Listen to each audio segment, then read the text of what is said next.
Good evening. This is Rudy Giuliani, and this is the Rudy Giuliani Show.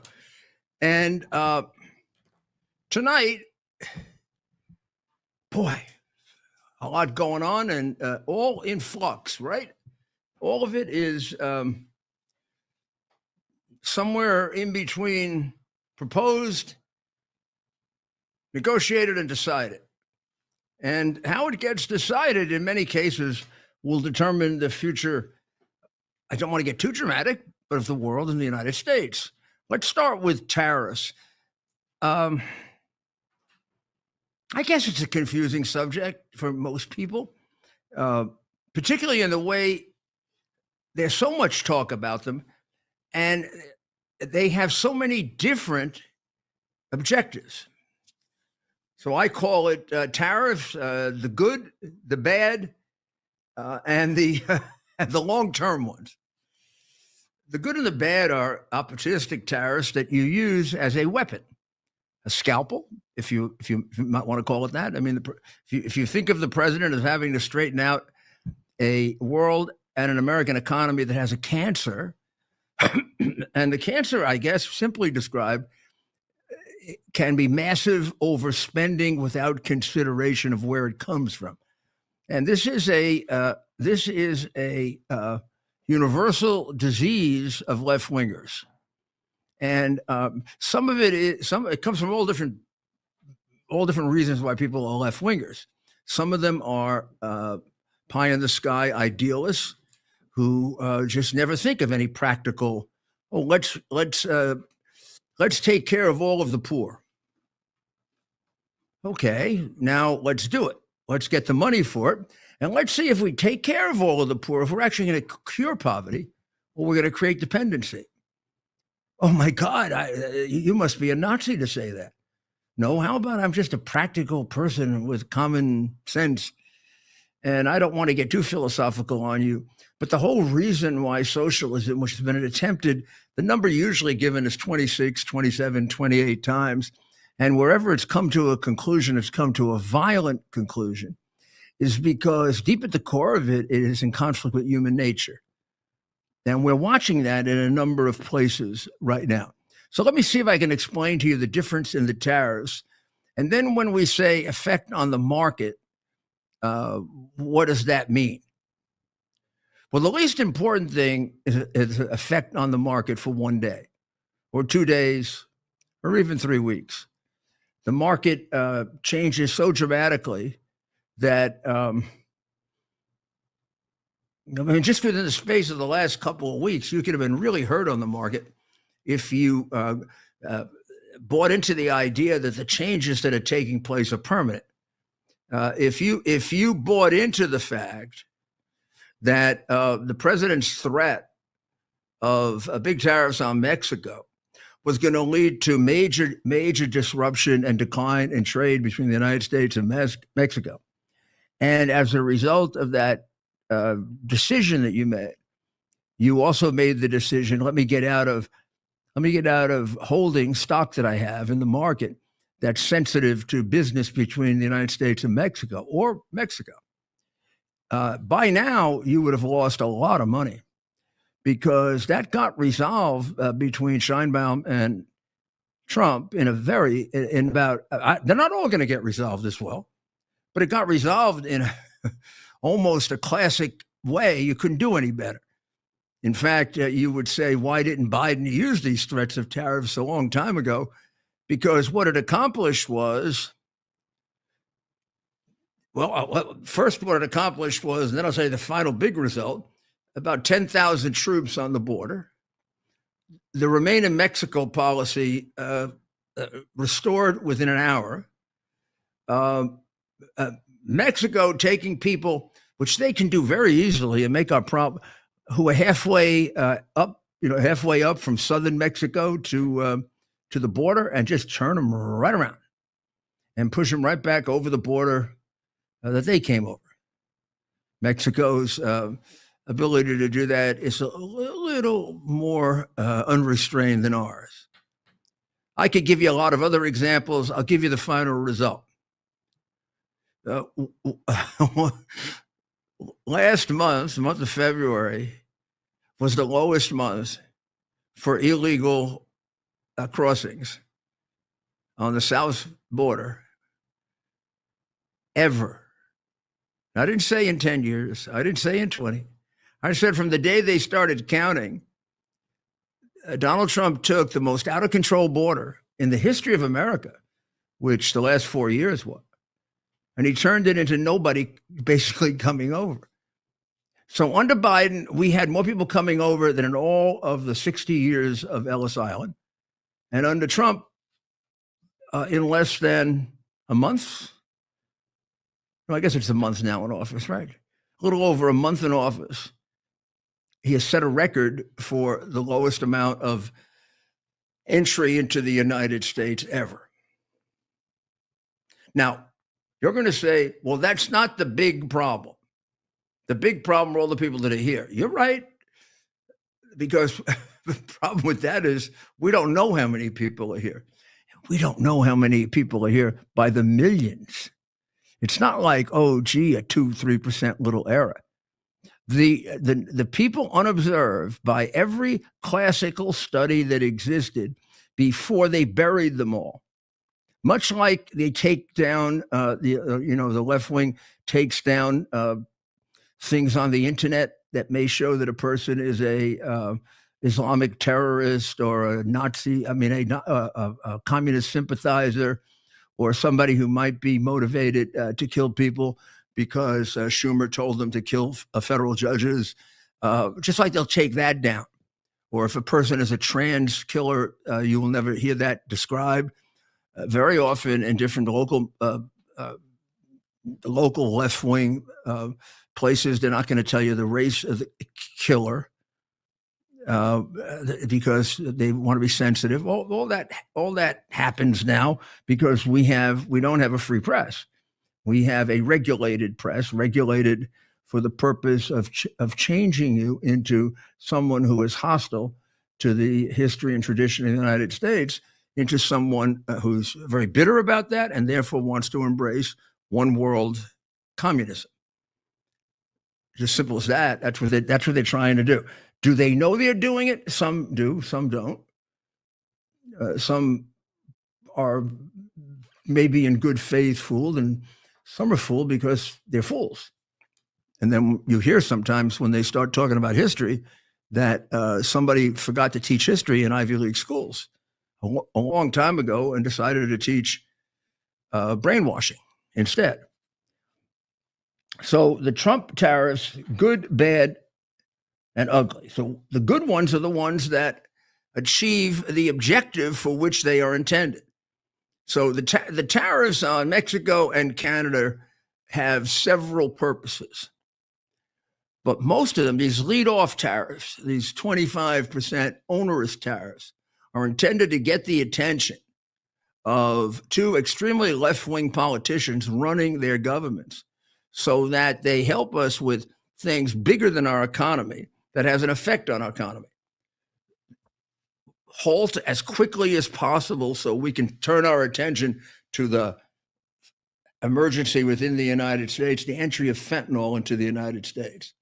If we've got that number down to the lowest ever, you've got to realize the amount of fentanyl has gone down. You also should realize that we now shortly can start putting more resources on stopping fentanyl from coming in. Because as I've shown you with my map, there are big gaps between the entry points. And it's in those gaps that the cartels make their fortune. Meaning by gaps where nobody sees them. Believe me, the cartels do not bring in the big amounts of fentanyl, the big amounts of human beings for human trafficking, the high-value terrorists, and have them recorded in a book somewhere as an entry. They're not part of the 7 or 8 million that we see written down. They're not even part of the 1.5 million gotaways that we saw. They're part of the you never saw them. And somewhere along the Biden dictatorial autocratic government, that statistic, which used to be given, is not given anymore. It used to be 3 parts Those we apprehended, those that were gotaways, and those we never saw. That third one, we don't hear that anymore. And that third one is a calculation where scholars have debated as a percentage of the people we do know about. And it ranges from 50% to 200%.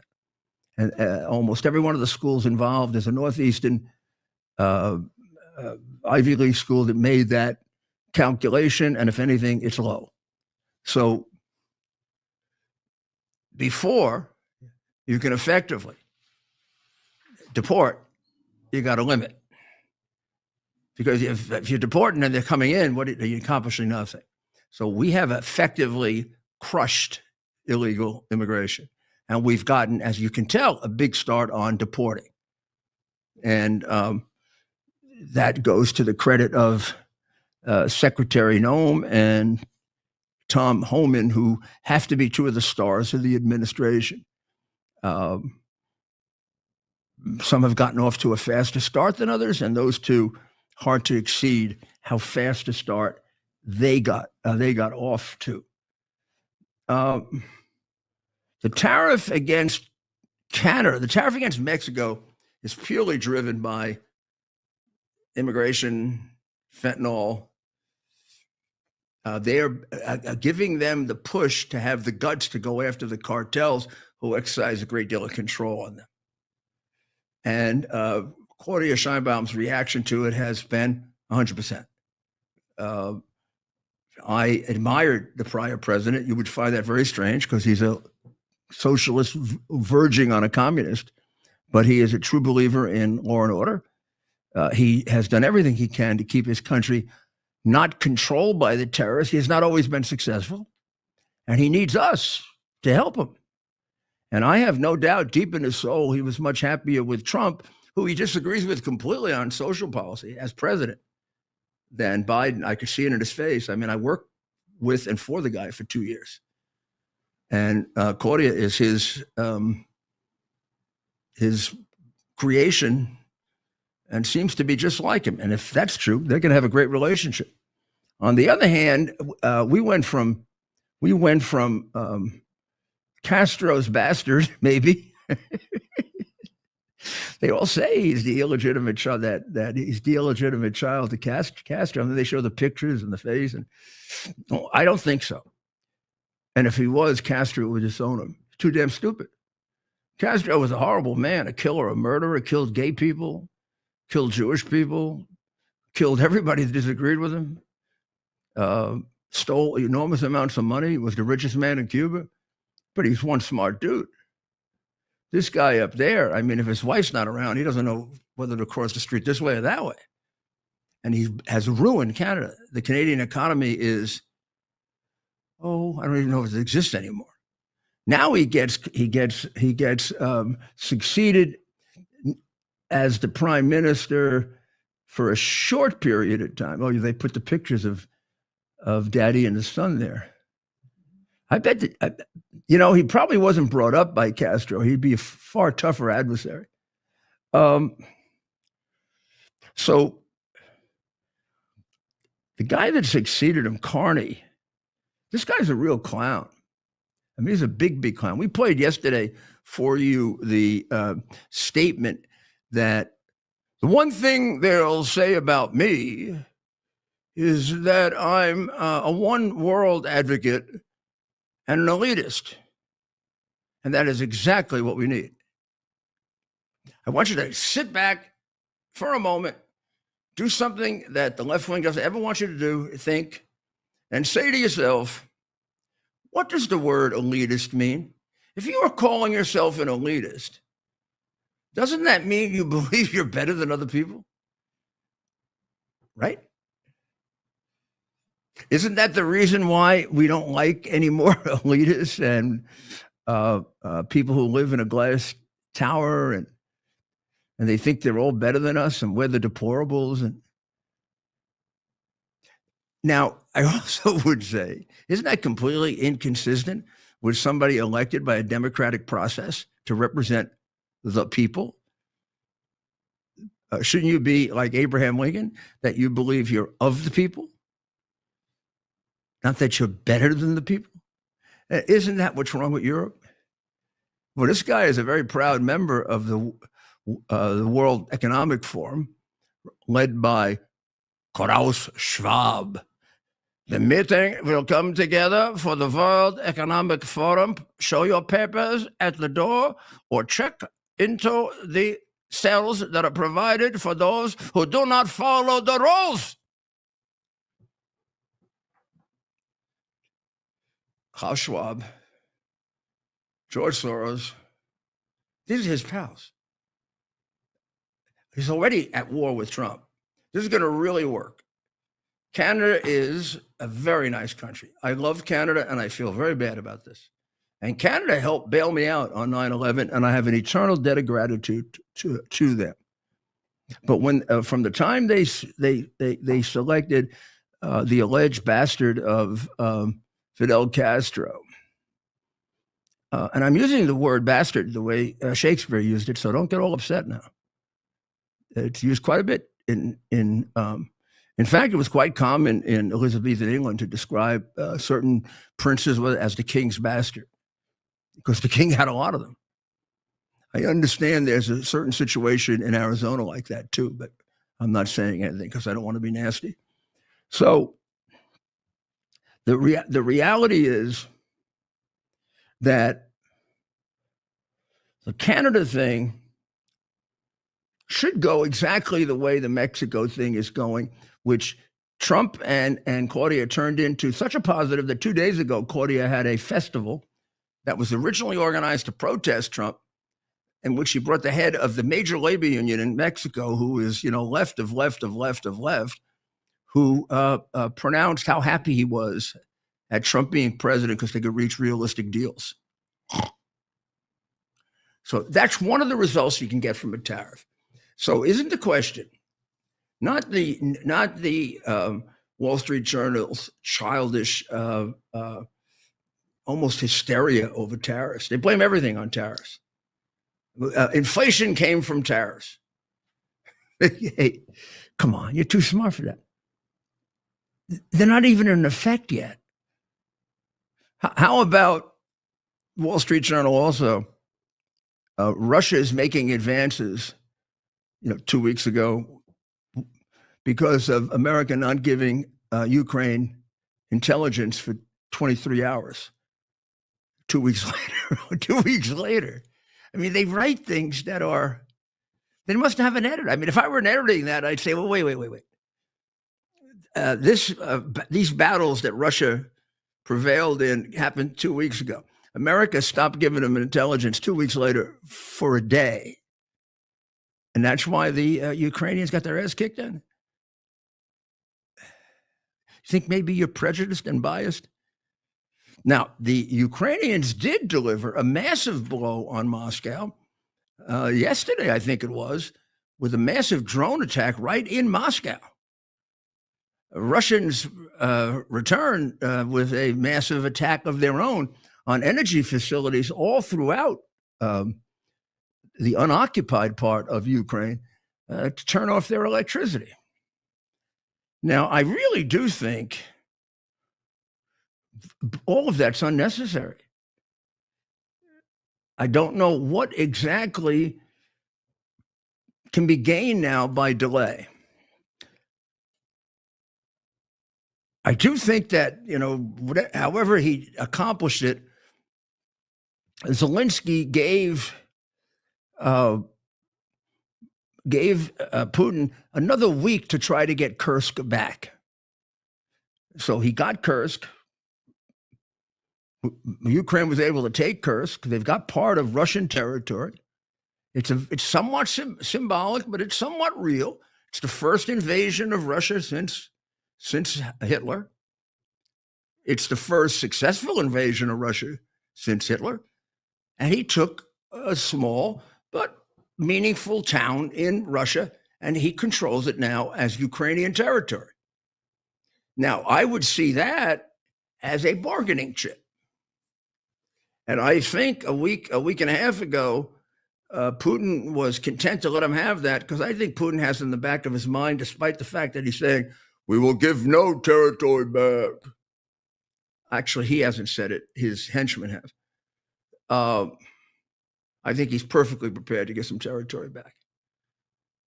As little as possible and as meaningless as possible. But yes, I think he's willing to do that. And I think the perfect face saver for doing that is they have a little piece of Russia. You want Kursk back, you got to give me a little piece of Donetsk. Well, if they don't sign this damn thing fast enough, Kursk is getting hit again, and this time much more successfully. So it's time to get this thing done. And I really admire the president's singular focus on saving human life, because at this point, this is a stalemate. It's not going anywhere significant for either party. Russia is not going to be taking Kharkiv or Kiev, and Ukraine's not expelling them. So these are the facts of life you have to deal with, and let's start negotiating and let's stop killing people. Well, the Democrats have had are starting already a major issue about inflation. I think Ted put together the other day a big board for us that others also did, but he did his own. And the board was every single Democrat in the world part of the Democrats have a commissar of repetitive speech. So this is every Democrat that's going to be on television is given the mandatory sentence or statement of the day. Now, I've been watching this since I was Trump's lawyer, and they would say, today there will be a blockbuster involving a whistleblower. And then you'd hear Shifty Schiff, double cross of Schumer, insider trade of Pelosi, all saying it. And then you hear every one of the 90% of the press saying it. Blockbuster, blockbuster, blockbuster, blockbuster, block. Or today, a secret whistleblower will reveal a massive bribery quid pro quo involving Donald Trump. Quid pro quo, quid pro quo, quid pro quo. People didn't even know what it meant. It was good, though. It was a little training in Latin. So just last week, they're saying Trump promised to reduce prices, and prices are up. Prices are up. Well, first of all, well, at that point, we weren't even a month into the administration. I know not a lot of people understand economics, but an effect on prices goes back probably something 5 months ago. Who was president then? You can't possibly start holding him responsible for the economy until he's been president about 6 months, 8 months. These same things were done to my boss, Ronald Reagan, a generation ago. And then by the time he was finished, he had the greatest economy for 20 years that we ever had in America. And he, of course, has proven already in the past.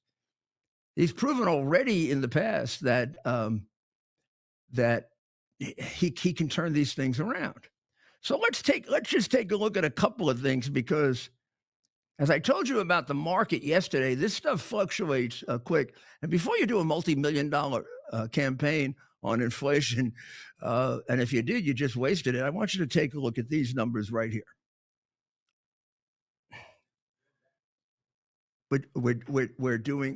We're copying Carl Roth here.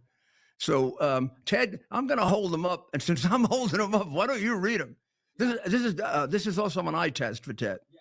If he doesn't pass it, Stephen is going to have to take over, or Ed, who's here with us, and Ted's going to be sent directly to the eye doctor. Oh gosh, well, don't put me on the spot like that. We can't have a producer and co-host and all the other stuff you do who can't read. That's right. I mean, we could if we were Democrats, because they just memorize stuff. That's right, Mayor. So of course, these are three strong indicators on how the president. The single biggest and most politically sensitive indicator of inflation is gas. That's right, and that impacts Well, why? Because almost everybody has to buy it. Yes. And you see it's in your face. You see it as you drive down the street. Yeah. It's advertised for free all over the world. Right? So you see it. It's in your face. People that have to, they're commuting every day. I think gas is down. When Trump came into office just a short while ago, the price was. Well, so the average for 2024, that's Joe Biden's price, last year in office, just before President Trump took office, and the average was $3.32. Already under President Trump here in 2025, the average is $3.09. That's a 6.7% drop, about 23 cents a gallon. And so, Mayor, that's a strong indication, as you mentioned, that the president's policies are we're starting to see the positive effects of President Trump's, not just his economic policies, but also just the general feeling of having President Trump in office. That too can have an economic benefit. The Democrats got a little too hysterical by yelling inflation, inflation, inflation. That's right. That's right. And of course, eggs, the price of eggs, we noticed under Joe Biden's presidency skyrocketed to all-time highs. And on January 20th, the average price of a dozen eggs was $6.37. Today, that average price is down to $6.08. That's an 11% drop, a strong indication, once again, that the president's policies are working and that the general economic feeling is up since the president took office. And then, of course, inflation, Mayor.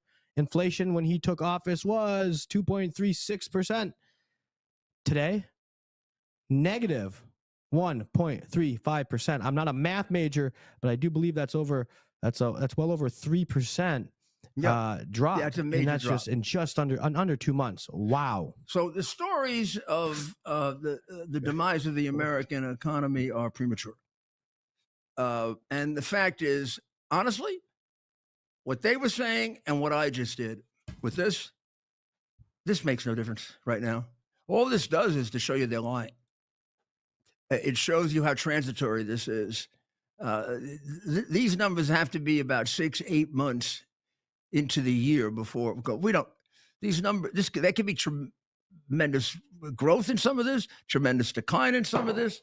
What he's trying to do is unravel a sick economy that's been based on Marxist principles of spending as if money grows on trees.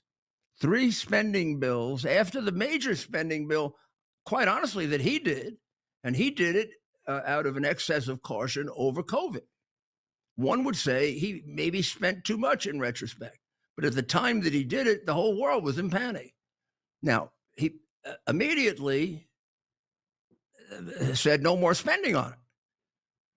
So the idea, he really increased the spending.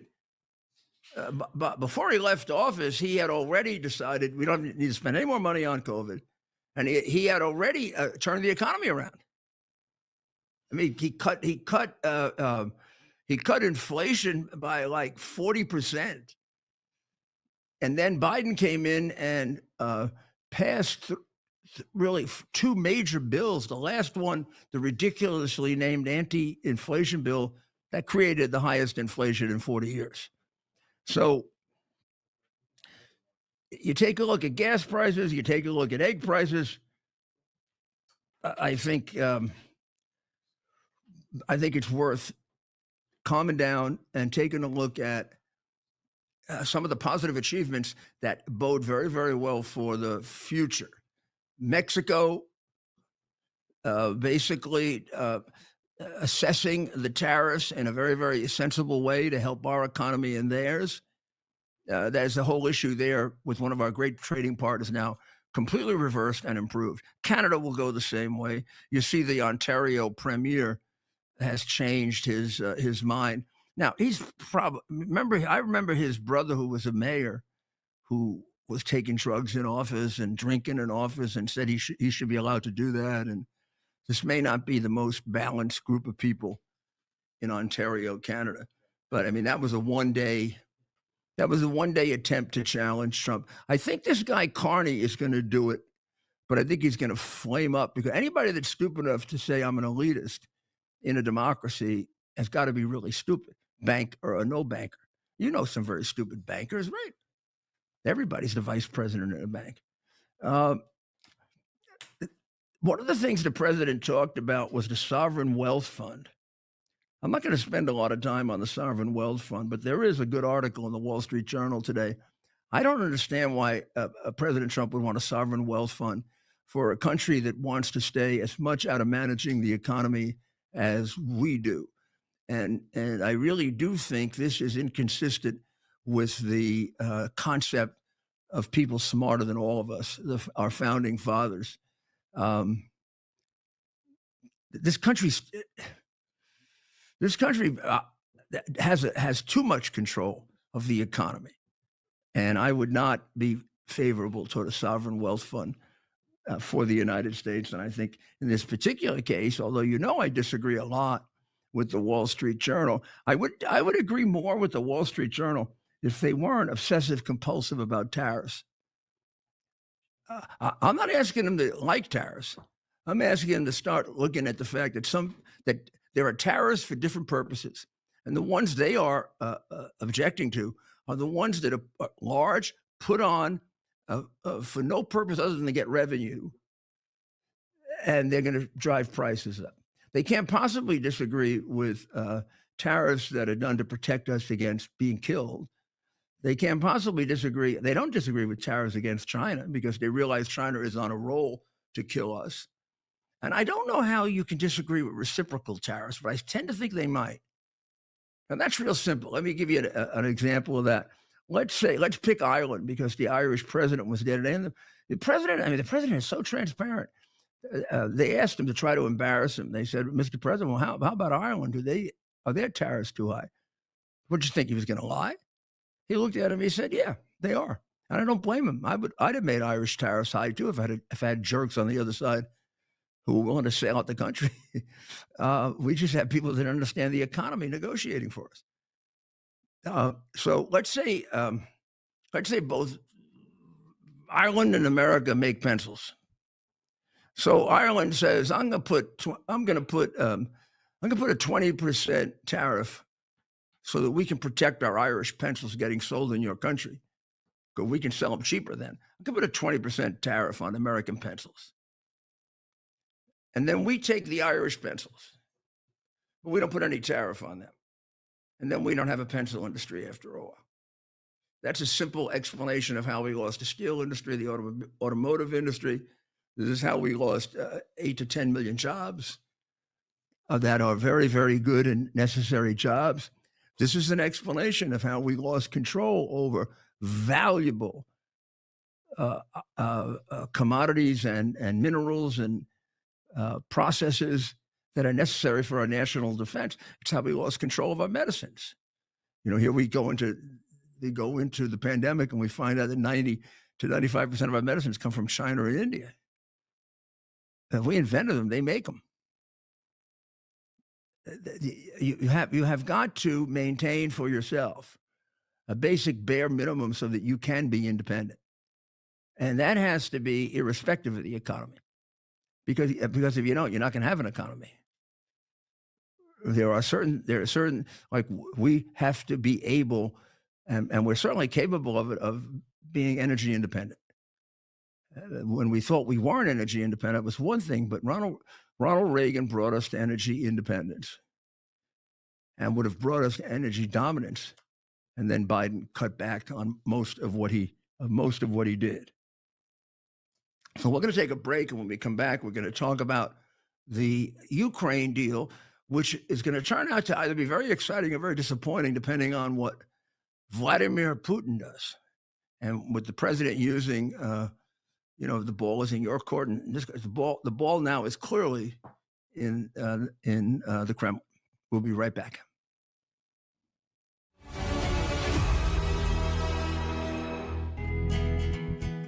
Here we are, pretty much at the beginning of the process here at this pristine, I call it a laboratory. It's not like a factory, it's like a hospital.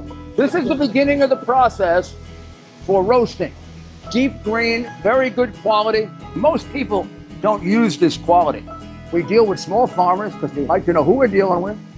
They give us the highest quality, all organic, non-GMO. You should know all Arabica beans, no Robusto, all Arabica.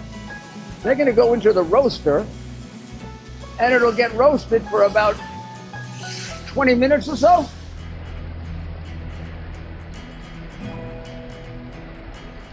Oh my goodness, look at these. My goodness.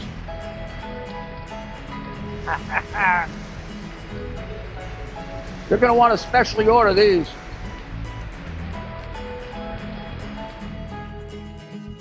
This is what goes into Rudy's coffee. You're still looking good. I'm still feeling good. You know, I've got all your MyPillow products. Mattress topper, bed sheets, MyPillows, towels, slippers, blankets. I'm interrupted this commercial to do something I've never done before. Get 2 MyPillows absolutely free on orders of $100 or more. I can't do this forever, so get on board with this great sale today. Our best-selling 6-piece bath towel sets or kitchen towel sets, just $29.98. Our famous standard MyPillows only $14.98. Queens $18.98. King size only $1 more. Body pillows $29.98. Multi-use MyPillow 2.0s with pillowcase $9.98. Save $40 on our Spring Percale and Giza Dream bed sheet sets. Any size, any color. So go to MyPillow.com or call that number on your screen. Use your promo code to save up to 80% on all MyPillow products. And when you spend $100 or more, get 2 standard MyPillows absolutely free. Tired of volatile stocks and tiny dividend yields? Here's something different. Imagine collecting steady monthly income from America's richest oil fields without owning a single oil stock. While everyone else stresses about the market, you could be earning passive royalty income month after month. This unique investment has nothing to do with drilling, exploration, or operations. You simply collect your share of the profits when oil companies pump oil. The Oxford Club's Mark Lichtenfeld has found what he calls the perfect income investment, a unique oil royalty opportunity that's still flying under Wall Street's radar. And you can get started with just $25. Head to rudyoilboom.com now to discover more. That's rudyoilboom.com. Stop worrying about the market and start collecting oil royalty checks instead.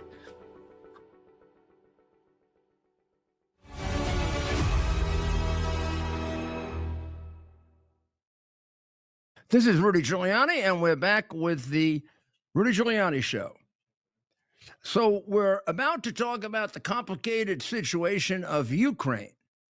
And complicated, I don't know if it's complicated anymore. Right now, as we reported yesterday, the United States, represented by our Secretary of State and the National Security Advisor, reached an agreement with Zelensky's people on a ceasefire. And it was a sort of a joint created structure. As I understand it, the Ukrainians wanted just a air ceasefire, no bombings, no drones, that sort of thing. And they wanted to continue for some reason. Maybe they think there's an advantage they can get in the last couple of days. They wanted to continue, or there's an advantage they want to stop the Russians from getting. They wanted to keep the war on the ground going. And our secretary and our national security advisor, representing the president, persuaded them, that's kind of silly. You got to have an entire ceasefire. Of course, this was preceded by reaching a mineral deal. And so there's a mineral deal. Means America is going to share in rare minerals to a very large extent with Ukraine, but America will then help Ukraine market that. So this is like, this is like a small grocery store being marketed by Amazon, right? You're going to be a partner with Amazon. And Amazon's going to market your groceries because you're going to be the grocery store that supplies Amazon. I mean, Ukraine doesn't have access to maybe 5% of what we have access to. The fact that he disagreed with it, and I don't consider Zelensky to be a dumb guy. I consider Zelensky to be a shrewd little conniver. There's got to be some nefarious, typical Russian oligarch deal they had on that this is going to stop him from. I mean, just by the mere fact they're going to be in a partnership with America with these minerals means they can't steal the way they usually steal, because the SEC will be involved in it. And everybody will be very sensitive to fact. And nobody is right now, because they're they're in la land on Zelensky and Ukraine. People forget he comes from, without any doubt, one of the most corrupt countries on earth. He is a major player in that corrupt environment. He was created by it, by Kolomoisky. He's hiding massive amounts of criminal information on people in his country and the people in our country, which means he's, I'm sure, very well practiced in the art of extortion. And I think the temper tantrum you saw, and the guy acting like a little child, he's got nothing on Trump. In fact, if anything, he knows he screwed Trump 3 times. For all the talk of Russian collusion, there's been much more Ukrainian collusion in the Democrat Party than any kind of Russian collusion in the Republican Party, right down to the ambassador endorsing Hillary Clinton, or him going to a political rally in October on a Biden plane to make sure he got, he could, in the swing state of Pennsylvania, to his withholding evidence that would have crushed Biden, as well as his former president and a bunch of crooks in his own country. Plus lots of evidence he has where he could collect money to fight the war himself that was stolen by his pals. There's no indication that he's going to carry on, if this is all over, the first honest government in the history of Ukraine since they became free. There were 4 years, 8 prime ministers, 7 crooks on a major level, and 1 honest man. He's not the one. So the mineral deal is a good thing in many ways for the group that has been cut out completely, the Ukrainian people. They've just been used as pawns. Right now, any Ukrainian dying is on the conscience of Zelensky, and any Russian dying right now is on the conscience of Putin, if he has one. I mean, that's kind of almost a joke, right? But that he has a conscience. But in any event, from the moment that ceasefire was conveyed to Putin,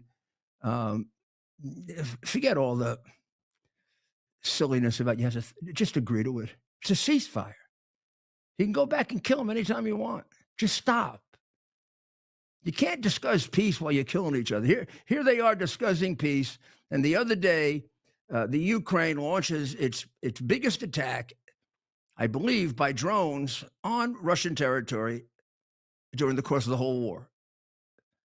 This might have done them a lot of good 2 years ago. Not going to do any good right now except get Moscow angrier. And then Moscow comes back with cutting off all their electricity in their key places. That's not going to do much good for Moscow either. So I don't think there were a lot of deaths, believe it or not, despite all this, but I don't believe there were a lot. I think on both sides it equals about 10 or 12. And they're all unnecessary, which I think is driving the president crazy, because of the 3 of them, he's got the only conscience. So the question of whether this is going to work has befuddled the cognoscenti. There are some that think it might, because they've seen actually Trump's unbelievable ability in foreign policy. And I'm telling you, it's going to work, because he'll change it 40 times until it does. Some people were comparing this to Truman at Yalta, except Trump, unlike Truman, is not surrounded by a bunch of communists. Truman was, and he sold out to Uncle Joe. We gave away assets that we had. Here we are negotiating for another country that is not critically important to us. Please, their lives are, of course, of great value to us. But I mean, do you want me to say that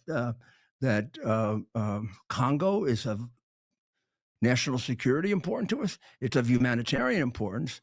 But if Congo is captured or it isn't, America is not going to be any safer or less safe. I know they try to make Ukraine into that, but it's the country right over from Ukraine that's in Poland. Well, if they take Ukraine, they can take Poland. They can take Poland without taking Ukraine. And Russia, Soviet Union, has had Ukraine just about forever. So it's not as if in taking Poland, they took an independent country. Ukraine believes that it should have been, but Ukraine has never been an independent country. It's always been somehow either part of or controlled by Russia. You want to go back to history, Ukraine believes they should be controlling Russia, Kiev Rus. But I mean, that's too much history to have much of an impact because it was so long ago.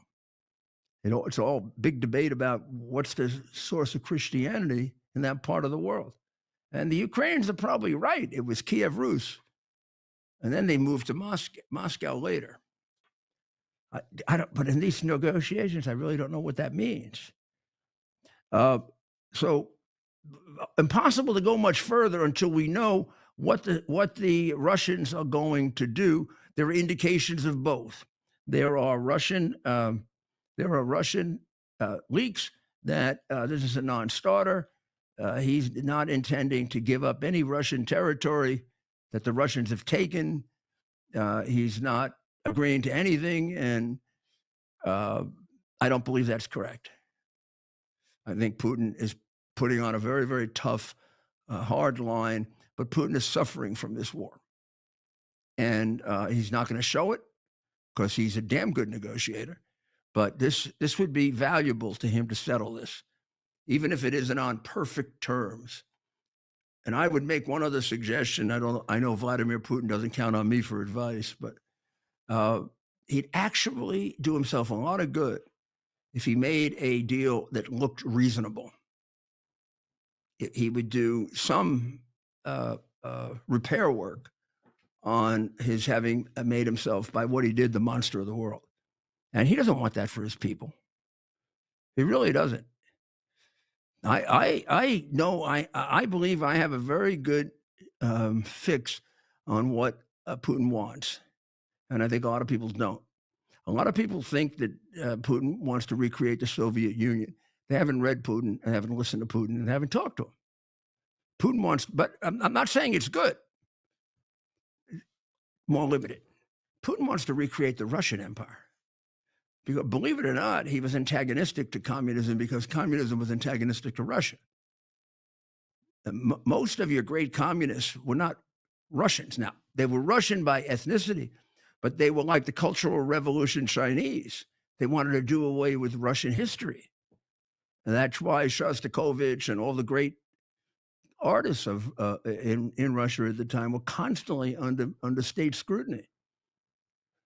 If you cannot be a good communist if you're a nationalist. And Putin has written about this, but a lot of people haven't bothered to read about it. So yeah, he has an avarice and he has greed for other lands, but it's lands that would have been traditionally under the Tsar. So he doesn't want to be Stalin, he wants to be the Tsar. Now that's not real good either. So the last Tsar was, of course, somebody should tell him, not a very lucky thing to be a Tsar because the last Tsar was executed and his wife. So it looks like the mineral agreement is on, and that alone is a great thing for us because we do. It's amazing how Trump can get 10 things out of one agreement, right? Oh, how about this one? 3 things. Right. So this agreement is going to help us with China because it's going to continue to help us straighten out the imbalance for the minerals that we're going to need to defeat China in the war on artificial intelligence and the war on the supercomputer. We started off at a great disadvantage, and now that we have, he's made 4 or 5 other deals like this if you're watching them. And this one is another major one, particularly given the fact that he made the deal with Taiwan to move over a lot of the super chip manufacturing to the United States. You put together the minerals and the super chips, That's the core of our competition with China over who has technological dominance. And you cannot have military dominance nowadays without having technological dominance. Everything I just said was so far beyond the prior president. It's pathetic. I know Joe for 35 years. The conversation I just had, he wouldn't have understood when he was normal, much less when he was demented. The guy was completely stupid. I know. People don't believe it, but he was completely stupid. So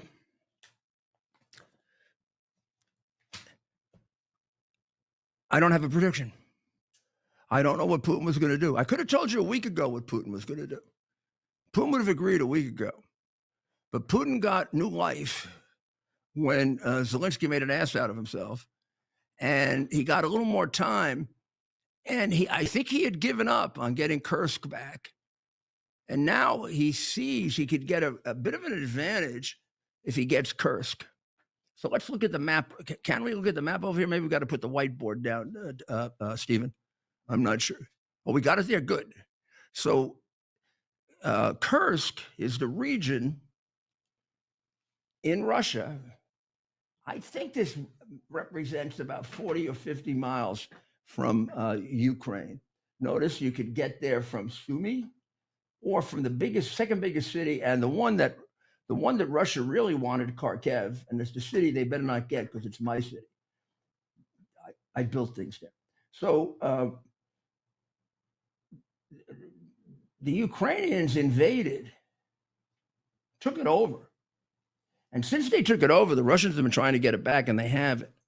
And if Zelensky had signed a week ago, that would have been securely in their hands, for which they should negotiate for a piece of what the Russians took. I got the piece. I don't know who's going to listen to me? It's right here. Now, why did I pick that piece? First of all, I would cut it a little like that, because you're not going to get the Russians to give up their land bridge to Crimea. So you're going to have to ask for half of that. Maybe half of that and half of something down here. This half contains 1/3 of the precious missiles. That little circle right here. 1/3 of the precious missiles are here. 2/3 are all in here. So we'll have access to that under the deal. But if we can put this back in the hands of Ukraine, we put it in our hands, and that's part of the negotiation with. And this is another reason why the mineral deal was so ingenious. Becomes part of the negotiation with Putin. Trump is very likely to say, "Come on, we got to get a little piece of this for our work here. We're making the peace for you." People generally, in business, we generally get a 10 or 20% commission. So give us some of that damn land. You did write a letter saying if Zelensky didn't make a deal with me, you would. So give us a little of the land. You know what might happen? Oh, I don't even want to say it. I don't want to suggest it. I now think I know how it might resolve. I just thought of how it might resolve. I'll tell you when we get closer. I think we're going to get it, but not without complications.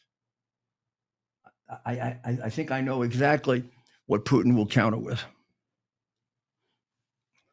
He's not going to say yes right away. He's going to want to play it out.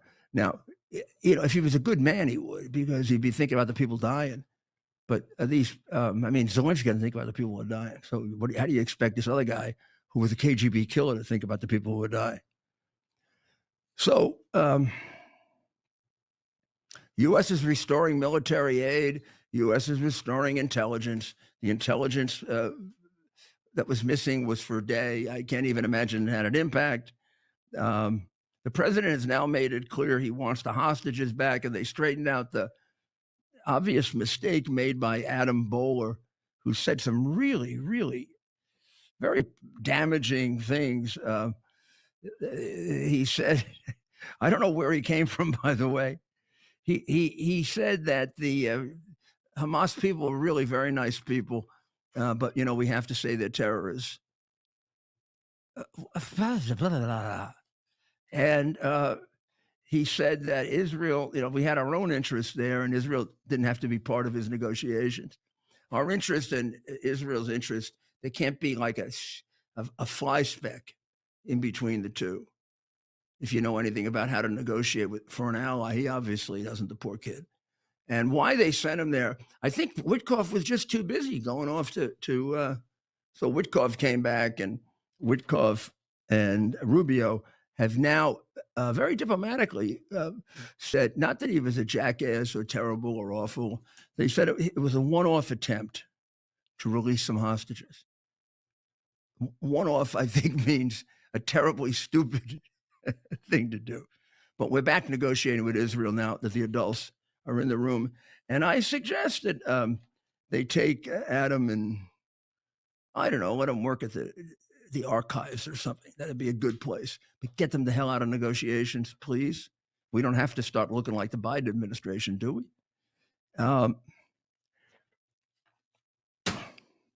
Well, we're going to have to see what happens tomorrow. Things are going to get really interesting. The Khalil case is still hot and heavy. The president has put his own 2 cents in by saying about Khalil and all of his sympathizers and Hamas associates and Hamas aiders and abettors. They're troublemakers. They're agitators. They don't love our country. We ought to get them the hell out. Now, that's the decision of the chief executive of the United States, who has the superior power in immigration.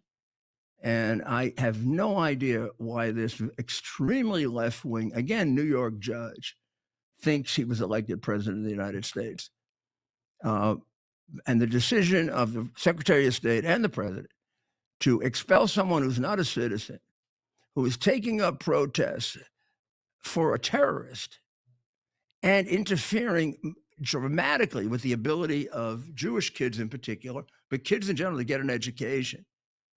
Tell me why you can't throw him out. When the Constitution gave that power to the president, the court should only reverse it if it's like completely wacky for the president to do this, and it's not. So we'll see what happens with that. It's unfortunately, in the democratic dictatorship of New York. Let's hope it gets into a court that thinks more like Americans. Well, pray for the people of Israel. Pray for the people of Ukraine. Pray for the people of Iran and everybody else too. And in the case of America, just do a prayer of thanksgiving because God's been really good to us. God bless America. We'll see you tomorrow night.